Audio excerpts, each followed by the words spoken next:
फूलनगर का बहादुर। फूलनगर के करीब एक खूबसूरत जंगल था। इस जंगल के जनूबी हिस्से में जाने वाला शख्स कभी लौट के नहीं आया था। फूलनगर के लोग कहते थे कि वहाँ एक देव रहता है जो सबको खा जाता है। जैन नौजवान था और उसे जासूसी नावल पढ़ने और अपने कैमरे से तस्वीरें उतारने का जुनून था।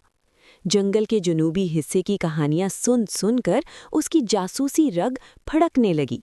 वो हैबतनाक देव को अपनी आंखों से देखना चाहता था और उसकी तस्वीर अपने कैमरे में उतारना चाहता था ताकि सबको दिखा सके। एक दिन दोपहर को उसने सबको सोता छोड़कर अपना कैमरा उठाया और चल पड़ा। आखिर वो जंगल के जनूबी हिस्से तक जा पहुंचा। थोड़ा आगे जाकर उसे एक घर नजर आया। वो उसमें दाखिल हो गया। उस घर में 7 परियां रहती थीं। उन पर एक देव ने जादू कर रखा था और वो अपने वतन परिस्तान वापस नहीं जा सकती थीं। परियों ने बताया कि इस तिलिस्म का सिर्फ यही तोड़ है कि कोई आदमजाद आधी रात तक यहाँ रुके। अब जो शख्स रात को यहाँ रहता है, देव आधी रात के बाद आकर उसे मार डालता है। जैन ये खतरा मोल लेने के लिए तैयार था।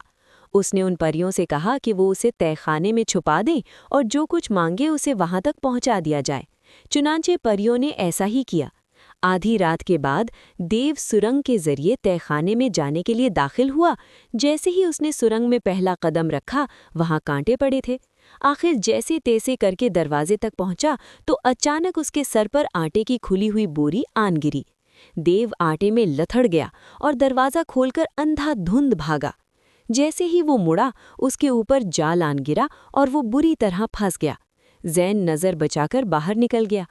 1 घंटे की तगो-दौ के बाद देव जाल से आज़ाद तो हो गया, मगर बाहर निकलने का रास्ता दावद ने बंद कर दिया था। सुबह होते ही परियों का तिलिस्म टूट गया। उन्होंने जैन को बहुत सारे तोहफे देकर उसके घर छोड़ा और परिस्तान चली गईं।